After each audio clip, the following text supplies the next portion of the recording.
এখন আমাকে একটু জানাও যে দেখতে পাচ্ছ কিনা এবং স্পষ্ট শুনতে পাচ্ছ কিনা, এটা একটু আমাকে জানাও প্লিজ।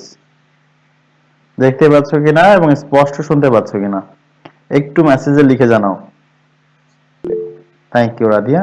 আচ্ছা আমরা শুরু করব। Thank you Murshida. আচ্ছা খেয়াল করো, আমরা আজকে যেটা করব সেটা হচ্ছে কমপ্লিটিং সেন্টেন্সেস। এই কমপ্লিটিং সেন্টেন্সটা একটু দেখো। দেখো এই কমপ্লিটিং সেন্টেন্সে কি বলতেছে। ফ্লোরেন্স নাইটেঙ্গেল, চেনো? ইনি বিখ্যাত একজন নার্স ছিলেন, খুব পপুলার। হ্যাঁ, উনি আত্মমানবতার সেবায় কাজ করেছেন। যাই হোক, তো বলছে Florence Nightingale wanted to be a nurse. তিনি হতে চেয়েছিলেন একজন সেবিকা। With a view to, sir আমরা কি জানি with a view to, look forward to এর পরে ভার্বের সাথে কি বসে? উইথ এ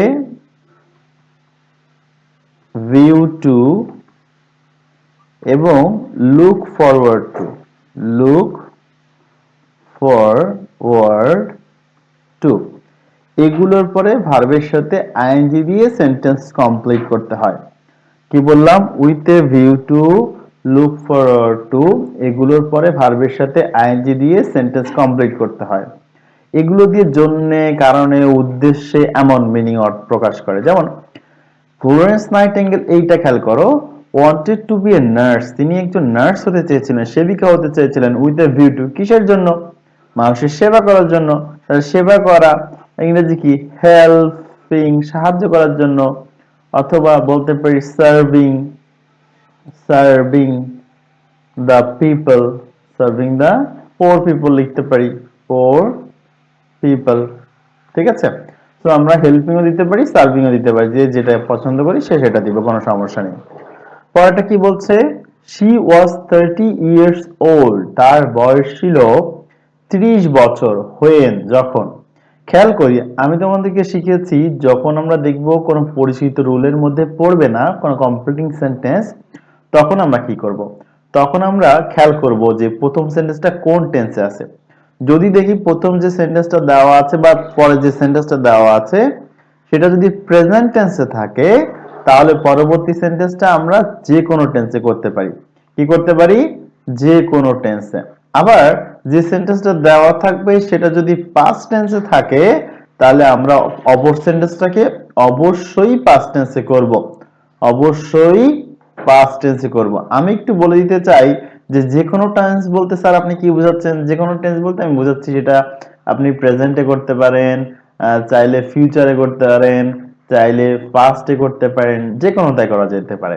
তার মানে আমার যে সেন্টেন্সটা দেওয়া আছে সেটা যদি প্রেজেন্টে থাকে, তাহলে আমি একটু নবাবী স্টাইলে সেটাকে কমপ্লিট করতে পারবো, যে কোনো টেন্সে করতে পারবো, প্রেজেন্ট, ফিউচার, পাস্ট। তবে যেহেতু প্রেজেন্টে থাকে, প্রেজেন্টে করাই ভালো।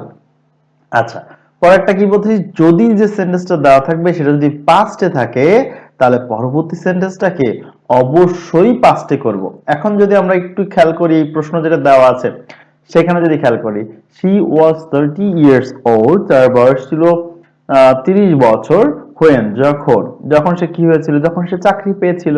তাহলে আমরা লিখতে পারি না when she got the job, when she got the job, যখন সে চাকরিটি পেয়েছিল।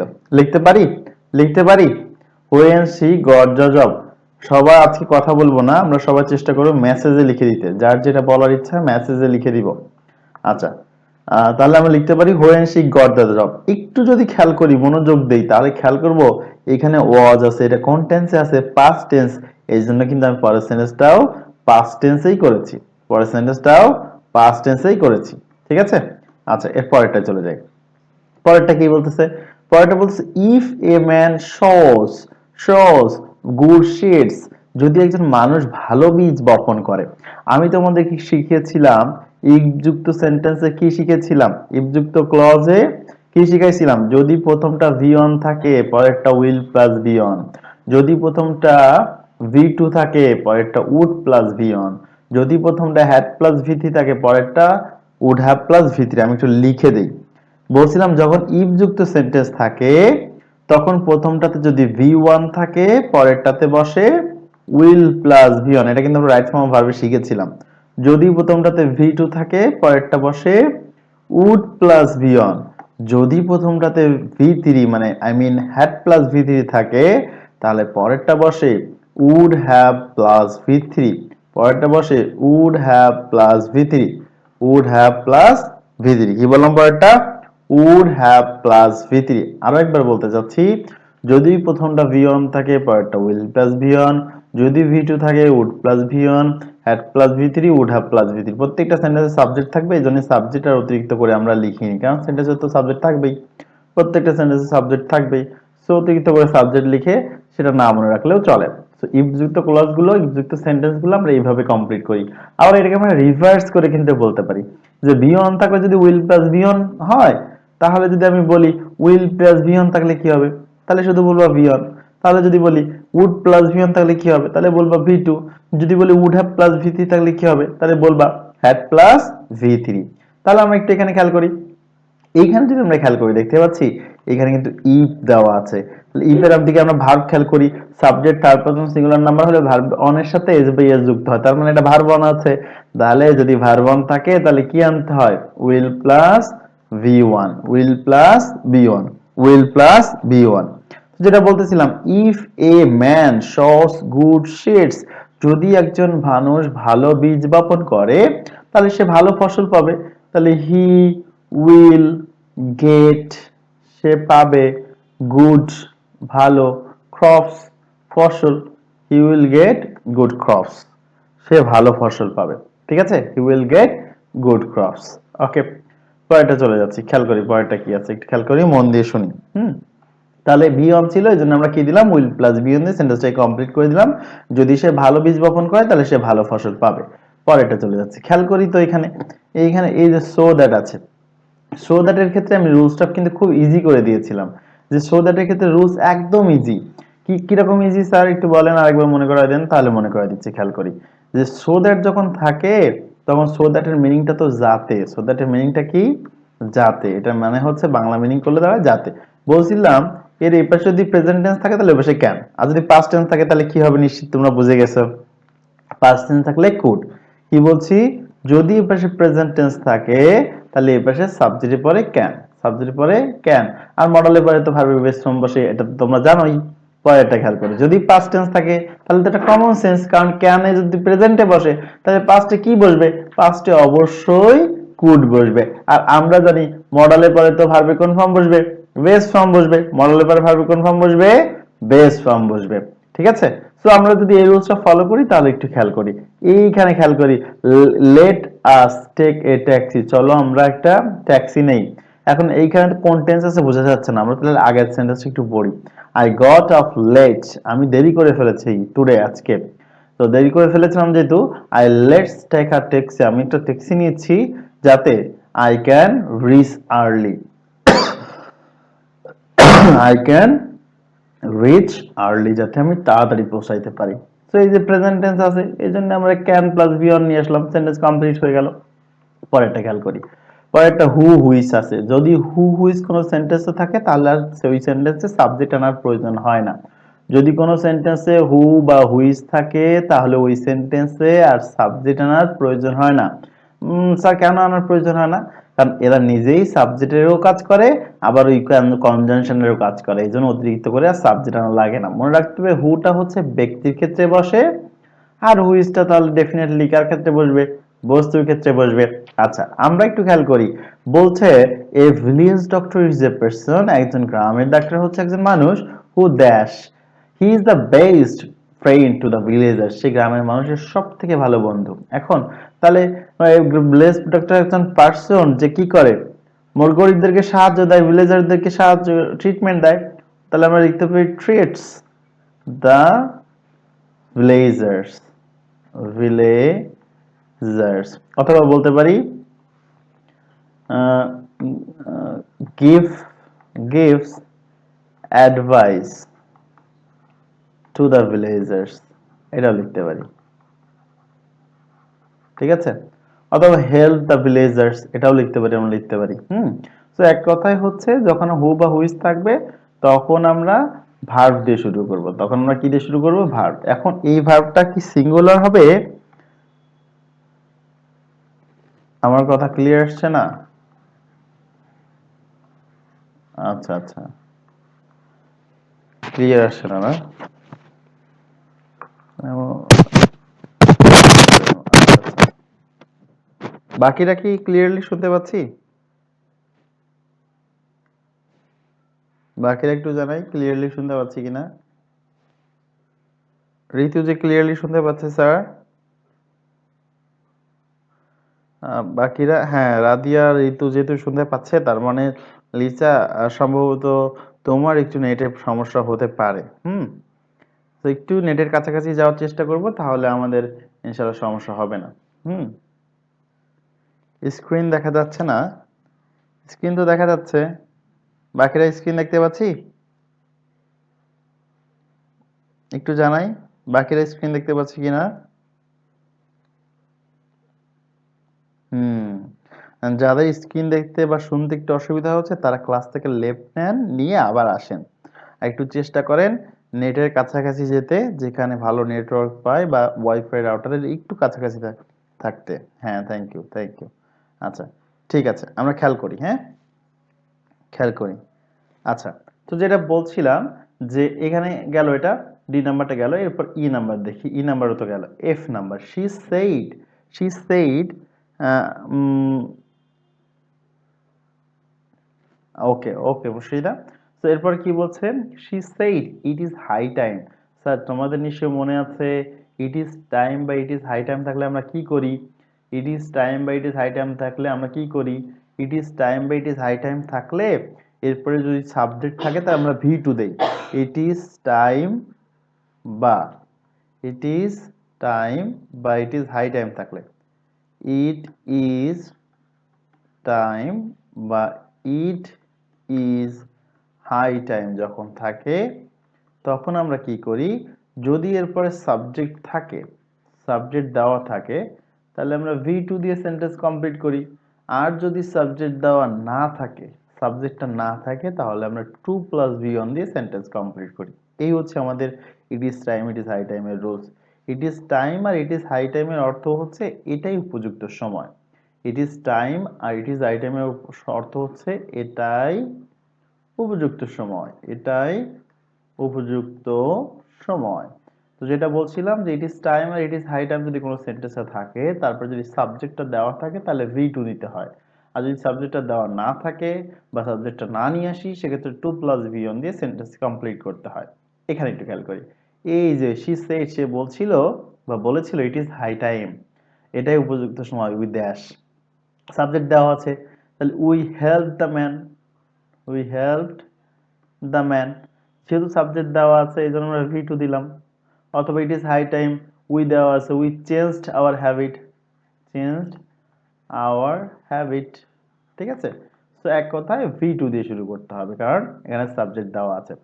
পরেরটা, I wish I could, I wish I could fly in the sky. আমার ইচ্ছা হয় আমি যদি আকাশে উঠতে পারতাম। আচ্ছা, if I had the wings of a bird, যদি আমার পাখির মতো ডানা থাকতো। খেয়াল করো তো, ইফের রুল আছে এবং হ্যাড আছে, মনে রাখবা।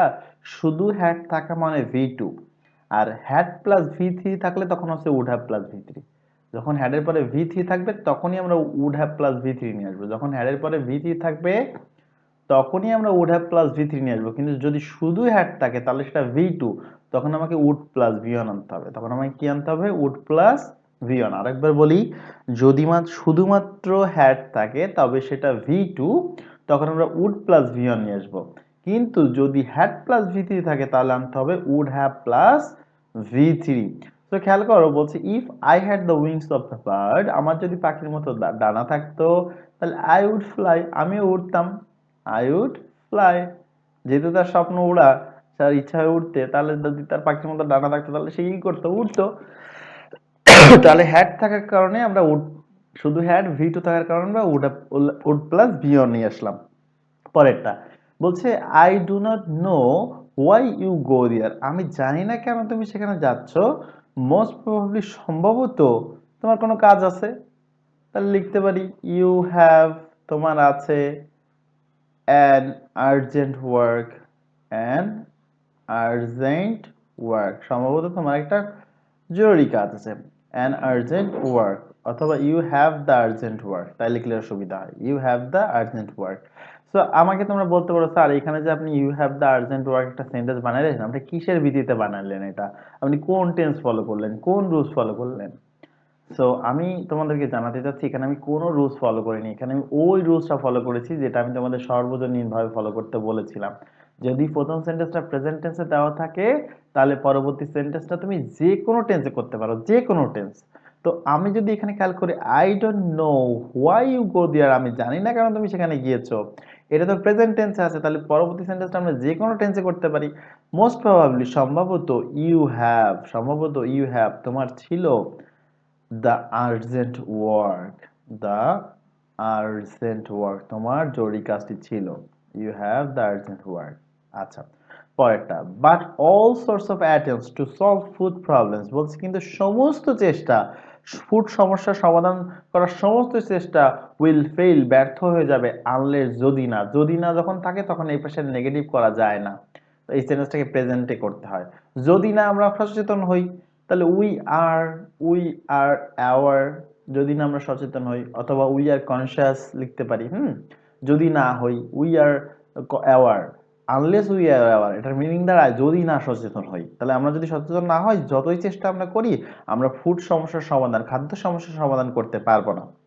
এরপরে লাস্ট কোয়েশ্চেনটা দেখো, বলছে he who follows two years is my brother.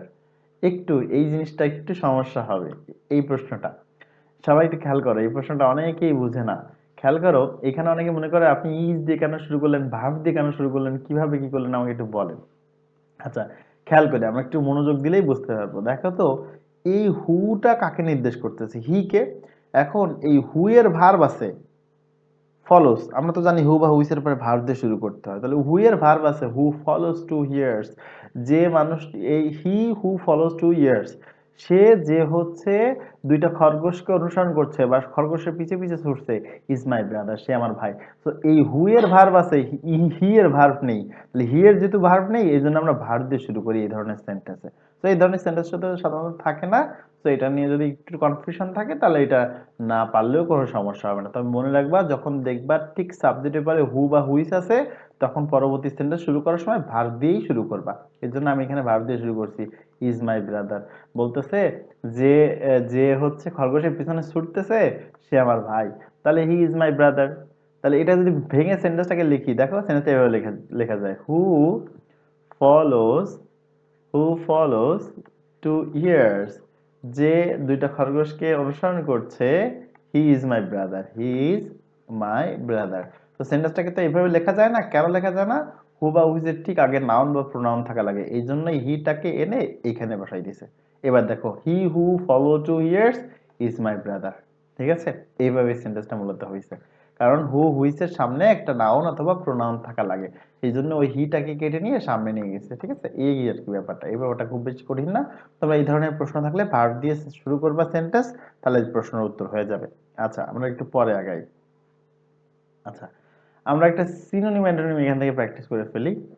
Synonym antonym এখান থেকে প্র্যাকটিস করে ফেলি। এইখানে একটু তাকাই, এইখানে এই প্রশ্নটা একটু খেয়াল করি। দেখো, এখানে আমরা দেখতে পাচ্ছি ডাইনামিক লেখা আছে। আমরা কি জানি ডাইনামিকের অর্থ কি? ডাইনামিকের অর্থ হচ্ছে গতিশীল। ডাইনামিকের অর্থ কি? গতিশীল। আচ্ছা, আমি একটু পেজটা সামনে নিয়ে আসি, জাস্ট এ মিনিট।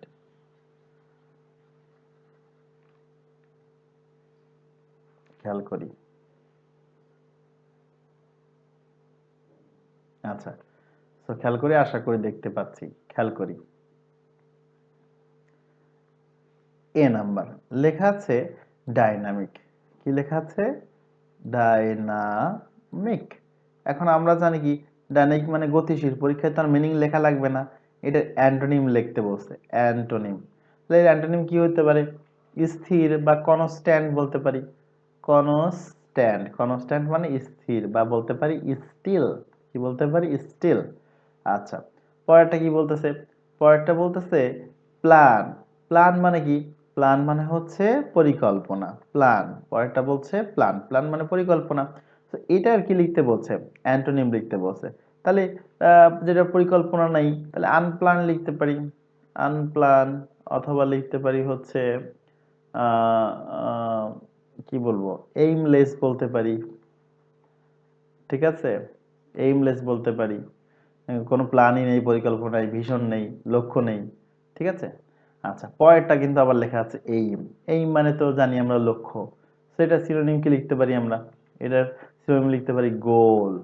এটা সিনোনিম লিখতে পারি গোল, অথবা লিখতে পারি ভিশন, অথবা লিখতে পারি ভিশন, ঠিক আছে। পরেরটা কি আছে? পরেরটা লেখা আছে ডিরেকশন। আমরা তো জানি ডিরেকশন মানে কি। ডিরেকশন মানে হচ্ছে দিক বা নির্দেশনা। ডিরেকশন মানে হচ্ছে দিক বা নির্দেশনা। তো এটা সিনোনিম লিখতে বলছে, তাহলে এটা সিনোনিম কি লিখতে পারি? কি লিখতে পারি? সুপারভিশন লিখতে পারি। সুপারভিশন, সুপারভিশন, অথবা লিখতে পারি গাইড। গাইড মানেও কিন্তু নির্দেশনা। গাইড মানেও কিন্তু নির্দেশনা। পরেরটা বলতেছে প্রফেশন। প্রফেশন মানে কি? প্রফেশন মানে তো পেশা। প্রফেশন মানে হচ্ছে পেশা। এখন প্রফেশনের কি জানতে চাইছি? সিনোনিম। তাহলে আমরা লিখতে পারি অকুপেশন। অকুপেশন, কারণ অকুপেশন মানেও পেশা, ঠিক আছে। একটু লিখে দিব যে বুঝতে পারছি কিনা, একটু লিখে দিব বুঝতে পারছি কিনা, একটু লিখে রাখ দিব, একটু ইনবক্সে লিখবো যে বুঝতে পারতেছি কিনা, তাহলে আর একটু আগাবো সামনে।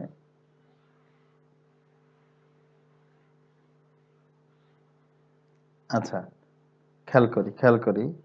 আচ্ছা, এরপরটা কি আছে? হ্যাঁ, থ্যাংক ইউ। আচ্ছা, এরপরটা বলতেছে হচ্ছে এফ নাম্বার। এফ নাম্বার লেখা আছে সুট। সুট মানে তো মানানসই। মানানসই। So এটা কি জানতে চেয়েছে? এটার অ্যান্টোনিম জানতে চেয়েছে। তাহলে বেমানান বলতে পারি হচ্ছে আনসুইট বলতে পারি। আনসুইট বলতে পারি, অথবা বলতে পারি ইমপারফেক্ট। ইমপারফেক্ট, অথবা বলতে পারি আনসুইটেবল। আনসুইটেবল, ঠিক আছে, এটা বলা যায়। যাই হোক, এরপরটা কি আছে? এরপরটা আছে জি নাম্বার, অ্যাপটিটিউড। একটু লেখো তো অ্যাপটিটিউড মানে কি, একটু লেখো তো বাংলা অ্যাপটিটিউড মানে কি, অ্যাপটিটিউড অর্থ কি? না জানলে লেখো যে জানি না। অ্যাপটিটিউড, একটু লিখে ফেলি, অ্যাপটিটিউড।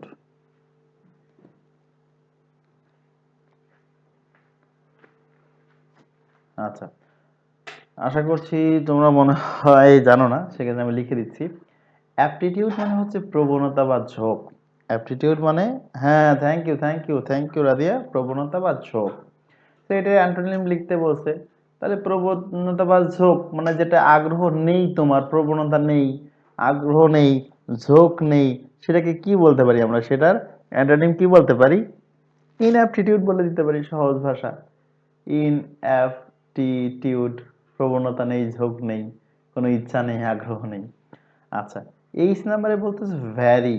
ভ্যারি মানে তো ভিন্ন ভিন্ন, এটা তো সবাই জানি। তো সিনোনিম বলছে, তাহলে আমরা ডিফারেন্ট লিখতে পারি। ডিফারেন্ট, কি লিখতে পারি? ডিফারেন্ট। আচ্ছা, আই নাম্বারে বলতেছে এডুকেট। এডুকেট মানে হচ্ছে শিক্ষা বা শিক্ষা দেওয়া, শিক্ষা গ্রহণ করা হতে পারে। আচ্ছা, এখানে সিনোনিম জানতে চাইছে, তাহলে আমরা লার্ন লিখতে পারি, লার্ন, বা নো লিখতে পারি, নো, ঠিক আছে। অ্যান্ড দ্য লাস্ট ওয়ান লিখতেছে সিটিজেন। সিটিজেন মানে তো নাগরিক। তাহলে আমরা লিখতে পারি কি সিটিজেনের অ্যান্টোনিম? এটা সবার পারা উচিত। একটু বলো তো সিটিজেনের অ্যান্টোনিম কি লিখতে পারি?